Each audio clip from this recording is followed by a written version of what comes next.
નમસ્કાર વિદ્યાર્થી મિત્રો, ધોરણ 5 વિષય હિન્દી, પ્રકરણ 12 ધૂમધુમા ગાંવ કે બચ્ચે. આગળ આપણે ભાગ 1માં સ્વાધ્યાય પોથીમાં આપેલ પ્રશ્ન નંબર 1 થી 6 સુધીના પ્રશ્નોનો અભ્યાસ કર્યો. આજે આપણે ભાગ 2માં આગળ અભ્યાસ કરીશું. ભાગ 2માં જોઈએ પ્રશ્ન નંબર 7, નિમ્નલિખિત પ્રશ્નો કે ઉત્તર લીખીએ. એટલે કે આપણે અહીંયા પ્રશ્નોના જવાબ લખવાના છે. पहला प्रश्न है, पानी का उपयोग हम कहाँ कहाँ करते हैं? એટલે કે આપણે પાણીનો ઉપયોગ કઈ કઈ જગ્યાએ કરીએ છીએ. तो हम पानी का उपयोग पीने में, नहाने में, रसोई बनाने में, कपड़े धोने में, खेती की सिंचाई में और कारखानों में करते हैं. એટલે કે પાણીનો ઉપયોગ આપણે કઈ કઈ જગ્યાએ કરીએ છીએ? તો પીવા માટે, નાહવા માટે, રસોઈ બનાવવા માટે, કપડાં ધોવા માટે, ખેતરમાં શું કરવા માટે? ખેતી કામ માટે, બરાબર. અને કારખાના એટલે કંપનીની અંદર પણ પાણીનો ઉપયોગ કરવામાં આવે છે. પ્રશ્ન નંબર 2, લોગ પાણી કા અપવ્યય कैसे करते हैं? એટલે કે લોકો પાણીને કેવી રીતે બગાડે છે? तो लोग पानी का अपव्यय इस प्रकार करते हैं. 1, पीने के पानी से हाथ पैर धोते हैं. 2, नल चालू रखकर इधर उधर चले जाते हैं. 3, पीने योग्य पानी से पशुओं को नहलाते हैं. 4, पीने योग्य पानी से जीप, ट्रैक्टर आदि धोते हैं. टपकते नल को बदलते नहीं है. શું કરે છે? તો કઈ રીતે પાણીને બગાડે છે? તો પીવા યોગ્ય પાણી હોય તો એનાથી શું કરે છે? હાથ પગ ધોવે છે. પછી નળ ચાલુ રાખીને આમ તેમ જતા રહે છે. પછી પીવાના પાણીથી પશુઓને નવડાવે છે. પીવાના પાણીથી જીપ છે, ટ્રેક્ટર છે વગેરે સાધનો હોય છે તો એને ધોવે છે. અને ટપકતો નળ હોય તો એને બદલતા નથી. તો આ રીતે શું કરે છે? પાણીનો બગાડ કરતા હોય છે. ત્રીજું છે, પાણી કા અપવ્યય कैसे रोका जा सकता है? એટલે કે આ પાણીનો બગાડ કરે છે તો એને કઈ રીતે રોકી શકાય? તો पानी को अपव्यय इस तरह पानी का अपव्यय इस तरह रोका जा सकता है. 1, જળાશય ઉપર સૂચના लिखकर. એટલે શું કહે છે કે જળાશય જે સ્થળ આવેલા હોય છે એ સ્થળો પર આપણે શું કરીએ? સૂચના લખીએ કે પાણીનો બગાડ કરવો નહીં. એવી સૂચના લખીને એ શું કરે છે કે પાણીનો બગાડ આપણે રોકી શકીએ છીએ. ટપકતે નળ બંધ કરકે. એટલે જે ટપકતા નળ હોય છે એને બંધ કરીને અથવા એને બદલીને આપણે પાણીનો બગાડ રોકી શકીએ છીએ. પીને યોગ્ય પાણી કા જરૂરત કે મુતાબિક ઉપયોગ કરકે. એટલે જે પીવા યોગ્ય પાણી હોય તો એને જરૂર પ્રમાણે જ આપણે એનો ઉપયોગ કરીએ. चौथुं છે, पानी का अपव्यय बंद करने के लिए लोगों को समझाकर. એટલે કે પાણીનો જે બગાડ કરતા હોય તો આપણે એમને લોકોને આપણે શું કરવાની? એની સમજ આપીને આપણે એનો બગાડ પાણીનો બગાડ રોકી શકીએ છીએ. प्रश्न 4, तालाब में पानी भरने से दुमदुमा गांव को क्या फायदा हुआ? એટલે કે એ दुमदुमा गांवને શું ફાયદો છે તળાવમાં પાણી ભરાવાથી? બરાબર. તો तालाब में बरसात का पानी भरने से दुमदुमा गांव को बहुत फायदा हुआ. એટલે કે ખૂબ જ ફાયદો થાય છે. खेतों की सिंचाई हुई और खेतों में मक्का और धान बड़ी मात्रा में लहलहाने लगे. શું થાય છે કે તળાવમાં પાણી ભરાવાથી ખેતરમાં શું થાય છે? સિંચાઈ થાય છે. અને ખેતરમાં મકાઈ છે, પછી અનાજ, કંઈ ડાંગર છે તો એ શું થાય છે? વધારે પ્રમાણમાં એનો પાક સારો થાય છે. प्रश्न 8, पानी के उचित उपयोग के सामने सही और गलत उपयोग के सामने गलत का चिन्ह कीजिए.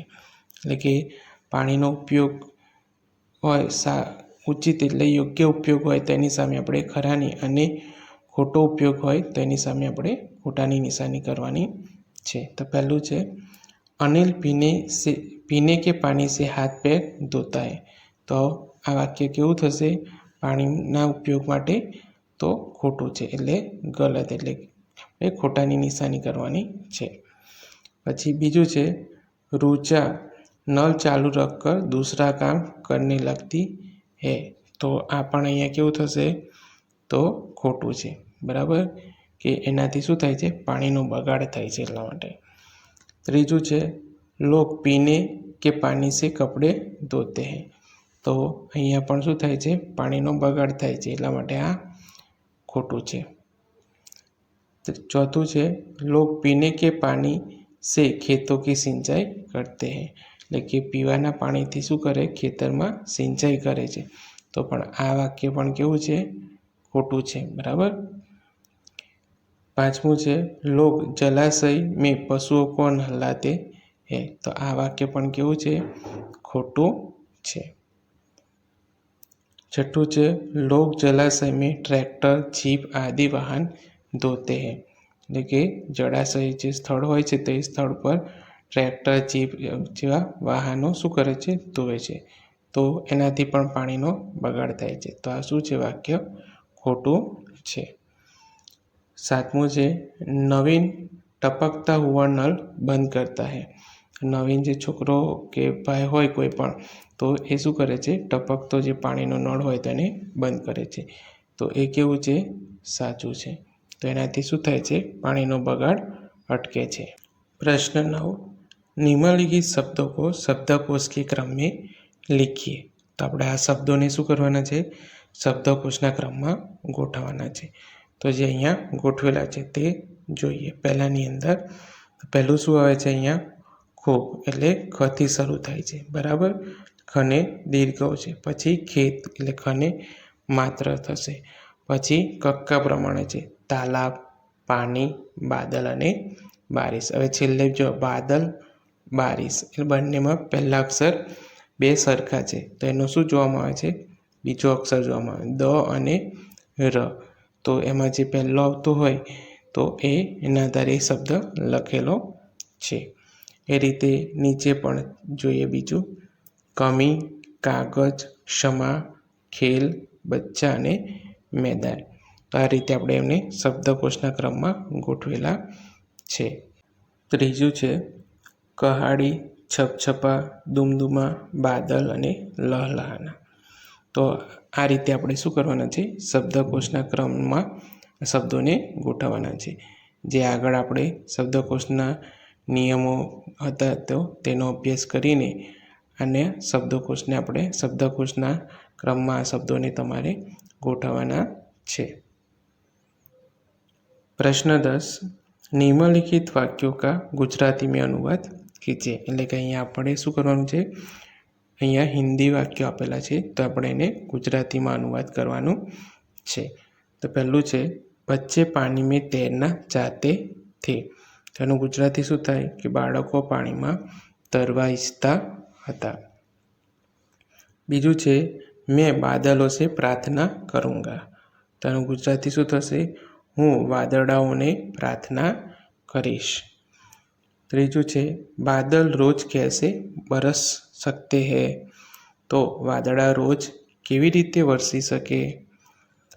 ચોથું છે बच्चे फावड़े, कहाड़ी, कुदाले और तसले लाए। तो શું થશે એનું ગુજરાતી? બાળકો પાવડા, કડાઈ, કોદાળીઓ અને તગારા લાવ્યા। પાંચમું છે बच्चों ने एक बड़ा सा गड्ढा खोदा। तो બાળકોએ એક મોટો ખાડો ખોદ્યો। તો આ રીતે શું કરવાનું છે? આપણે હિન્દીમાં આપેલા વાક્યોનો આપણે ગુજરાતીમાં અનુવાદ કરવાનું છે।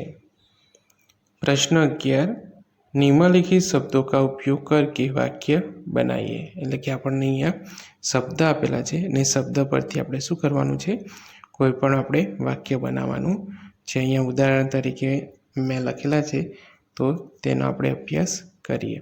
તમે તમારી જાતે તમને આવડતા હોય તે શબ્દનો ઉપયોગ કરીને પણ તમે વાક્ય બનાવી શકો છો। પહેલું જોઈએ આપણને શબ્દ આપેલા છે કયા કયા? તો રંગબેરંગી रंगबिरंगे, होशियार, सुंदर, काला, छोटा, थोड़ा ने 5 આ શબ્દોને આધારે આપણે શું કરવાના છે?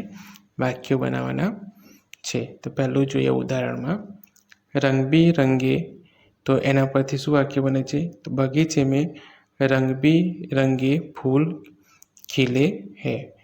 તો એના એ રીતે અહીંયા છે હોશિયાર. બીજું છે તો હમારે વર્ગ મેં હર્ષ હોશિયાર લડકા હૈ. તો એ રીતે આપણે શું કરવાનું છે? એની અંદર હોશિયાર જે આ શબ્દ છે આવી જવો જો એ રીતે વાક્ય બનાવવાનું છે. ત્રીજું છે સુંદર, તો ફૂલ બહુ જ સુંદર હોતે હૈ. જો એની અંદર આપણે સુંદર શબ્દ આવી જાય છે. ચોથું છે કાલા, કૌવે કા રંગ કાલા હોતા હૈ.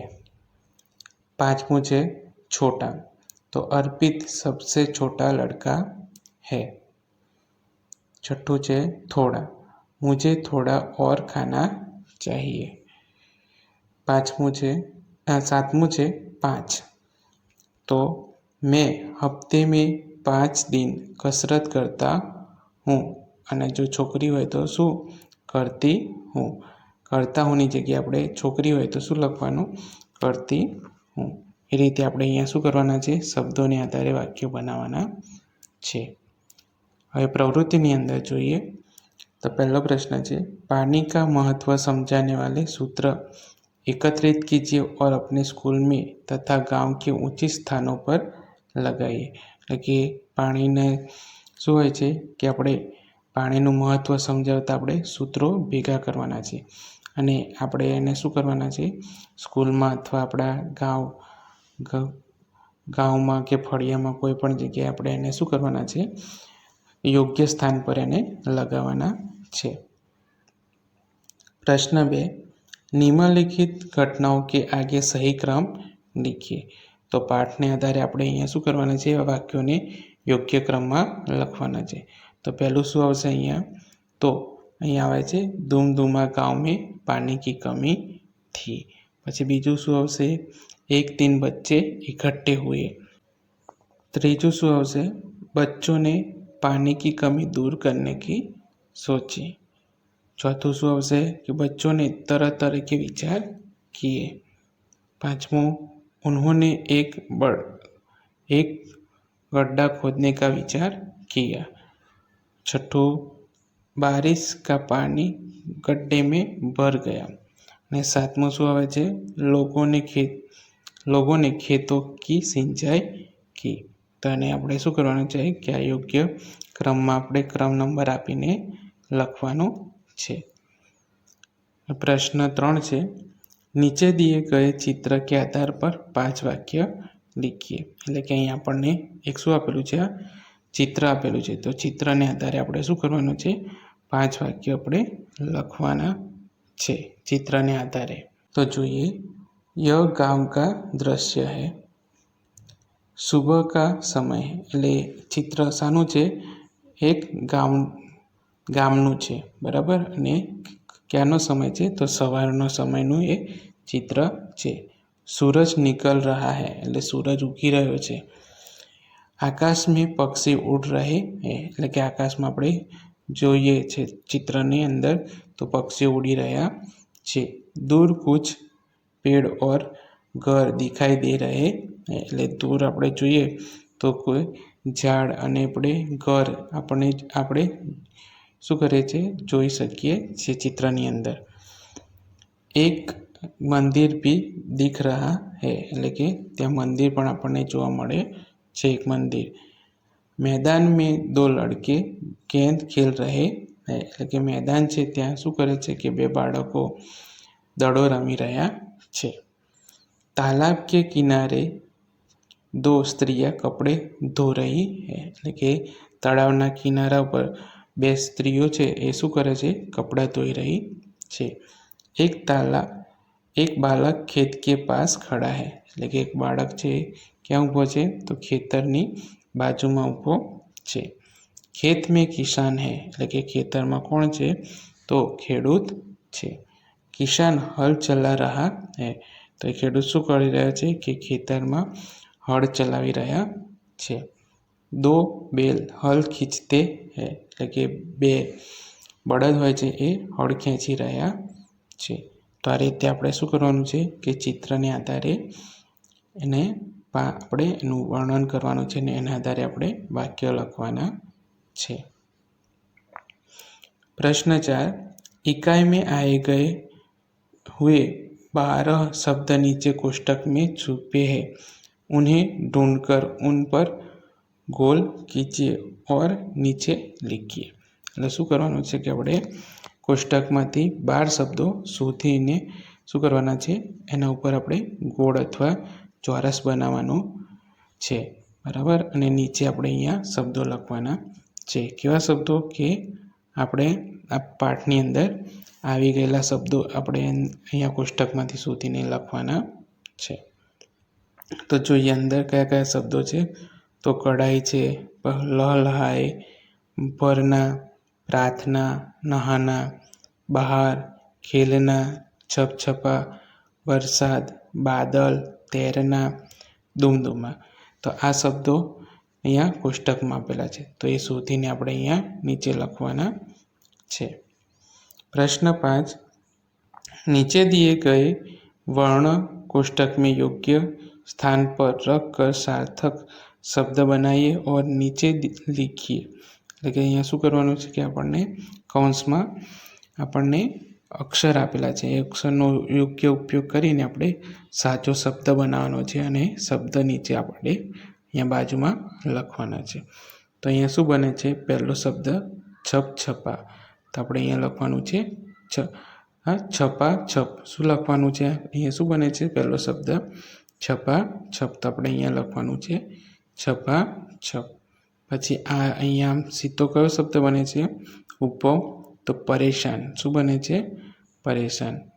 પછી શું બને છે અહીંયા, તો રોજ. શું બને છે આ શબ્દ, રોજ, તો આપણે અહીંયા રોજ લખવાનું છે. પછી શું બને છે અહીંયા આ શબ્દ, તો જમીન, તો આપણે જમીન છે. પછી અહીંયા ઉપો કયો શબ્દ બને છે, મીન, તો મીન. તો આ રીતે આપણે શબ્દો શું કરવાના છે, અધૂરા છે તો એમને યોગ્ય અક્ષર મૂકીને એને પૂર્ણ કરવાના છે. प्रश्न नंबर 6, हर एक संकेत के आगे उसका अर्थ लिखिए. તો આપણને અહીંયા કેટલાક શું છે, ટ્રાફિકના સંકેત એટલે કે નિશાનીઓ આપેલી છે, તો એ નિશાનીઓનો આપણે સાચો અર્થ આપણે અહીંયા લખવાનો છે. તો જોઈએ પહેલું આ શું છે, તો આપણે વાંચીને જ ખબર પડે છે કે અહીંયા શું લખેલું છે, ઇંગ્લિશમાં સ્ટોપ લખેલું છે. સ્ટોપને આપણે હિન્દીમાં શું કહીએ, તો એને શું કહેવાય, ઠહરીએ. શું કહેવામાં આવે છે, ઠહરીએ. અને ગુજરાતીમાં શું થાય છે એનો અર્થ, થોભો, એટલે કે અહીં ઊભા રહો. પછી આ બીજી સાની નિશાની છે, તો આ રીતેની જે નિશાની હોય તેને શું કહેવામાં આવે છે કે શકરા સેતુ. હિન્દીમાં શું કહેવામાં આવે છે એને, શકરા સેતુ, એટલે કે સાંકડો પુલ. આગળ શું છે, સાંકડો પુલ છે. પછી આ જે નિશાની છે તેને શું કહેવામાં આવે છે, તો વૃત્તાકાર રાસ્તા. એટલે વૃત્તાકાર એટલે કે ગોળાકાર રસ્તો. કેવો રસ્તો છે, આગળ ગોળાકાર રસ્તો છે. પછી આ જે નિશાની છે તો શું કહે છે એને, આગે રાસ્તા सकरा है, એટલે કે આગળ રસ્તો કેવો છે, સાંકડો છે. પછી અહીંયા આવી નિશાની હોય તો એને પ્રવેશ નિષેધ. તો એને શું કહેવામાં આવે છે કે પ્રવેશ બંધ છે, કે આગળ તમે જઈ શકો નહીં. પછી આ નિશાનીને દોનો તરફ રાસ્તા બંધ, એટલે કે આગળ બંને તરફ શું છે, રસ્તો કેવો છે, બંધ છે. તો બંને સાઈડ માટે રસ્તો બંધ. પછી આ જે છે તો એને શું કહેવામાં આવે છે, સિર્ફ સાયકલ કે લીએ રાસ્તા. એટલે કે આ આવી નિશાની હોય તો શું, તો ત્યાં ફક્ત સાયકલ માટે રસ્તો છે. અહીંયા હોય આવી આ નિશાની હોય તો સાયકલ નિષેધ, એટલે કે સાયકલ માટે પ્રતિબંધ, એટલે કે સાયકલ આ રસ્તા પર જઈ શકે નહીં. તો આ કેટલાક આપણે શું છે, ટ્રાફિકના કેટલાક સંકેતો છે, નિશાનીઓ છે, તો તેનો આપણે અભ્યાસ કર્યો. હવે પ્રશ્ન 7, ચિત્રો કે આધાર પર કહાની લખીએ. તો આપણને અહીંયા કેટલાક ચિત્રો આપ્યા છે, તો એના આધારે આપણે શું કરવાની છે, વાર્તા લખવાની છે. તો આપણે જોઈએ, ચિત્રને આધારે આપણે વાર્તા લખેલી છે તેનો અભ્યાસ કરીએ. તેનું નામ શું છે, આપણે શું નામ આપી શકીએ? તો આપણે ચિત્રમાં શું છે, દેડકા છે અને સાપ છે. તો એના આધારે એનું વાર્તાનું શીર્ષક આપણે આપી શકીએ છીએ મેઢક ઓર સાપ, અને બીજું આપી શકીએ છીએ એકતા મેં બલ. તો આપણે વાર્તા જોઈએ. એક તાલાબ था, એટલે શું હતું, તળાવ હતું. उसमें बहुत सारे मेढक रहते थे, એટલે એની અંદર તળાવમાં શું રહેતા હતા, ખૂબ બહુ બધા દેડકા રહેતા હતા. तालाब के किनारे बरगद का एक पेड़ था, એટલે કે તળાવના કિનારે શું હતું, એક વડનું વૃક્ષ હતું. उसके જड़ में एक बिल था, એટલે કે એની ઝાડની નીચે શું હતું, એક સાપનો દર હતો, બરાબર. उसमें एक सांप रहता था, એટલે એની અંદર એક સાપ રહેતો હતો. सांप रोज रोज किसी न किसी मेढक को पकड़ कर खा जाता था, એટલે કે સાપ શું કરે, દરરોજ કોઈને કોઈ એક દેડકાને પકડીને ખાઈ જાય. मेढक परेशान हो उठे थे, એટલે કે બધા દેડકા પરેશાન થઈ ગયા હતા. एक दिन उन्होंने आपस में मिलकर एक उपाय सोचा, એટલે કે બધા દેડકા શું કરે છે, ભેગા મળે છે અને એક ઉપાય એ શું કરે છે, વિચારે છે. दूसरे दिन एक मेढक बिल के सामने खड़ा रहा, એટલે શું થાય છે કે એક દિવસ એક દેડકો જે સાપનો દર હતો તો તેની સામે ઊભો રહે છે. બાકી સભી મેઢક बिल के आसपास छिप गए, એટલે કે બાકીના બધા દેડકા શું કરે છે કે દરની આજુબાજુ શું થાય છે, સંતાઈ જાય છે. जैसे ही सांप ने उस मेढक को पकड़ा, छिपे हुए मेढक निकल आए और सांप को पकड़कर खींचने लगे. શું કરે છે કે જેવો એ એક દેડકાને જેની સામે ઊભો હતો એ દેડકાને ખાય છે, તો ત્યાં જ શું કરે છે કે જે દેડકા સંતાઈ રહેલા હતા તો એ દેડકા આવીને સાપને શું કરે છે, ખેંચે છે, જે આપણે આ ચિત્રમાં જોઈ શકીએ છીએ. સાપ ગભરાયા, એટલે શું થાય છે, સાપ ગભરાઈ જાય છે. વહ પકડે હુએ મેઢક કો છોડકર ભાગા, એટલે શું થાય છે કે સાપે જે દેડકાને પકડ્યો હતો તો તે દેડકાને શું કરે છે, છોડી દે છે અને ત્યાંથી ભાગી જાય છે. ઓર બિલ મેં ઘૂસ ગયા, એટલે એના દારમાં શું થાય છે, જતા રહે છે. મેઢક કી ખુશી કા ઠિકાના ન રહા, એટલે કે બધા દેડકાઓ શું થઈ ગયા, ખૂબ જ ખુશ થઈ ગયા. સચમુચ સંગઠન મેં શક્તિ હૈ, એટલે કે સાચે જ સંગઠનમાં એટલે કે એકતામાં શક્તિ છે. તો આ વાર્તા પરથી આપણને શું શીખ મળે છે કે આપણે હંમેશા શું કરવું જોઈએ, એકબીજા સાથે હળીમળીને રહેવું જોઈએ. જેમ કે દેડકાઓ નાના હોવા છતાં પણ એક મોટા સાપને શું કરે છે, હરાવે, એટલે કે એને ભગાડી મૂકે છે. એટલે એ કેમ એવું શક્ય બને છે, તો એ બધા ભેગા મળીને એ શું કરે છે, સાપને ભગાડી મૂકે છે. તો એ શું કહેવા માગે છે કે એકતા મેં હી બલ હૈ, એટલે કે એકતામાં શક્તિ છે. એટલે કે આપણે હંમેશા શું થાય કે કોઈ પણ મુશ્કેલી આવે તો આપણે બધા ભેગા મળીને એનો સામનો કરવો જોઈએ, તો એ મુશ્કેલીમાંથી આપણે બહાર નીકળી શકીએ છીએ. प्रश्न 8, मोहल्ले की गंदगी दूर करने के लिए अपने सरपंच को पत्र लिखिए. એટલે શું કરવાનું છે કે આપણા મહોલ્લામાં, ફળિયામાં કે કોઈ પણ જગ્યાએ ગંદકી હોય તો આપણે એને દૂર કરવા માટે આપણે શું કરવાનું છે કે ગામના શું કરવાનું છે, સરપંચને આપણે પત્ર લખવાનો છે. આપણે જો ગામ હોય તો ગામની અંદર સરપંચ હોય છે, અને આપણે અહીંયા શું છે, ભરૂચ શહેર છે, તો ભરૂચ શહેરમાં આપણે શું લાગે છે, નગરપાલિકા. તો આપણે નગરપાલિકાને આપણે પત્ર લખી શકીએ છીએ. તો અહીંયા આપણે ગામમાં રહેતા સરપંચને આપણે પત્ર લખવાનો છે. તો તે જોઈએ. પ્રેષક એટલે કે કોણ લખે છે, તો રાણપુર કે ગ્રામજન, કયું ગામ છે? ગામનું નામ શું છે? રાણપુર. કે ગ્રામજન એટલે કે રાણપુરના જે ગામના લોકો છે તે લખે છે. મોહલ્લા નંબર 2 એટલે કે કયો ફળિયો નંબર 2 છે? દિનાંક એટલે કઈ તારીખે?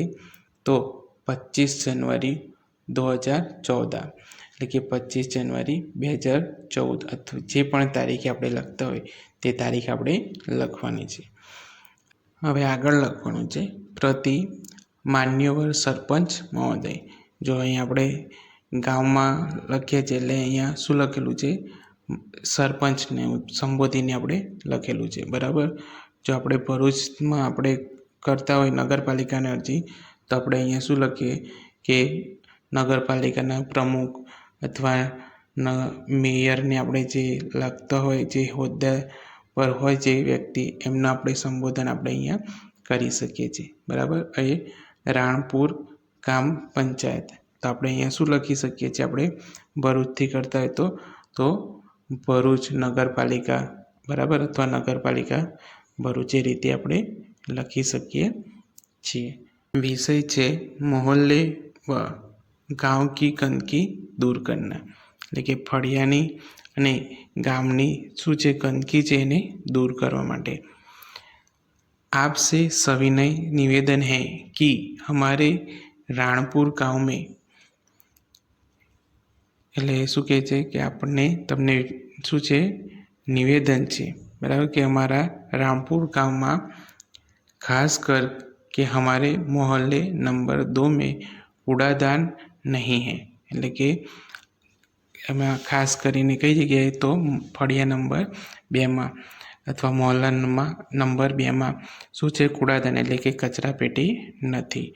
અંતઃ લોગ ઇધર ઉધર કભી ભી કૂડા ડાલ દેતે હૈ એટલે શું કરે છે? એનાથી લોકો કચરા પેટી નથી એટલે લોકો શું કરે છે કે આમ તેમ કોઈ પણ જગ્યાએ શું કરે છે? કચરો ફેંકી દે છે. इसलिए गंदगी बढ़ती रहती है એટલે શું થાય છે? એનાથી ગંદકી વધી રહી છે. इस प्रकार गंदगी बढ़ने से बीमारियां फैलने की पूरी संभावना है એટલે આનાથી શું થાય છે કે ગંદકી વધવાથી બીમારીઓ ફેલાવાની શું થાય છે? संभावना છે. अंतः आपसे प्रार्थना है कि हमारे मोहल्ले में तथा पूरे गांव में कूड़ेदान रखाए और उनकी सफाई करने का उचित प्रबंध करें ताकि गांव स्वच्छ रहे और स्वस्थ रहे. શું કહે છે કે અહીંયા તમને પ્રાર્થના કરીએ છીએ એટલે કે વિનંતી કરીએ છીએ કે અમારા મોહલ્લામાં એટલે કે ફળિયામાં તથા ગામમાં શું કરે? કચરા પેટી મુકાવો અને એની સાફ સફાઈ પણ કરાવો. સાફ સફાઈનું શું કરો? તમે વ્યવસ્થા કરો. તો એનાથી શું થાય કે ગામમાં સ્વચ્છતા રહે અને ગામમાં કેવું રહે? સ્વસ્થ લોકો રહે એટલે કે બીમાર પડે નહીં. અહીંયા આપણે છેલ્લે શું લખવાનું છે કે આ પત્ર કોણે લખ્યો છે? તો એનો ઉલ્લેખ કરવાનો હોય છે. તો અહીંયા શું છે? ભવદીય રામપુર મોહલ્લા નંબર 2 કે ગ્રામજન એટલે કોણે લખેલો છે? તો રામપુર ફળિયા નંબર 2ના ગ્રામજનો એટલે કે એ ગામના લોકોએ લખેલો છે. તો આ રીતે આપણે શું કરીએ છીએ? કોઈ પણ અરજી એટલે પત્ર આપણે લખી શકીએ છીએ. તો પત્ર લખવા માટેને આપણને 100 આપેલું છે. આ એક ઉદાહરણ આપેલું છે. તો આ રીતે આપણે કોઈ પણ પત્ર કે અરજી આપણે લખી શકીએ છીએ. તો વિદ્યાર્થી મિત્રો, આજે આપણે ભાગ 2માં સ્વાધ્યાય પોથીમાં આપેલ પ્રશ્ન નંબર 7 થી 11 સુધીના પ્રશ્નોનો તથા પ્રવૃત્તિમાં આપેલ પ્રશ્ન નંબર 1 થી 8 સુધીના પ્રશ્નોનો અભ્યાસ કર્યો. અહીં આપણું પ્રકરણ 12 પૂર્ણ થાય છે. તો આજે આપણે અહીં સુધી અભ્યાસ કરીશું. આભાર.